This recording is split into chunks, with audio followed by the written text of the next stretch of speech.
Hello and welcome to a quick EdTech tip. So today we're going to talk about the Google Keep Chrome extension.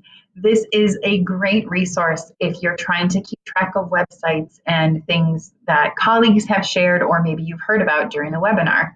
So to find it, you can either just do a Google search for the Google Keep extension Chrome or use the link that we've provided. Then you click on that and you are sent to the web store. All you have to do is click Add to Chrome. Now it's going to check a few things and ask if it's okay that it can read and change all your data on the websites you visit, and if it's okay to know your email address. Well, we want to use it, so we have to say, okay, add extension, and then it's going to take some time to install it. Okay, once it has been added, you get that little notification that Google Keep Chrome extension has been added.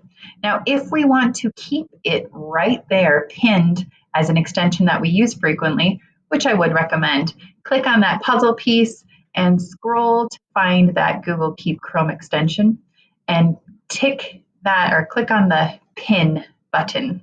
And that's what's going to keep those extensions pinned on Chrome.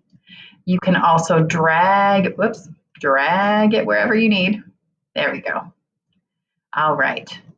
So we are ready to start using Google Keep. Let's say we came across Alice Keeler's blog and she is talking about version history and sticky note shortcuts in Jamboard. And I think like, oh, this is great. I want to keep it. Click on Keep and it gives that little pop-up so that we can take a note. And once you start writing like a tip, it'll ask, do you want to put a title? So I might put Jamboard tip. And it's saving. I don't have to do anything else. I can click out of it and it's there. Now let's say someone shared the Ditch That Textbook Digital Summit with me and I want to keep that as well. Click on Keep. If you want to leave it blank, you can leave it blank. Then when you go to Google Keep, which you can do either by using the waffle and scrolling until you find Keep, or you can type keep.google.com in the URL, you'll see we've got just the website here because that's all we saved for the Ditch Textbook Summit. And when you're done, you can click on those three dots and you can delete the note, add a label, you can make a drawing, do any of those things. And we also have our Jamboard tip.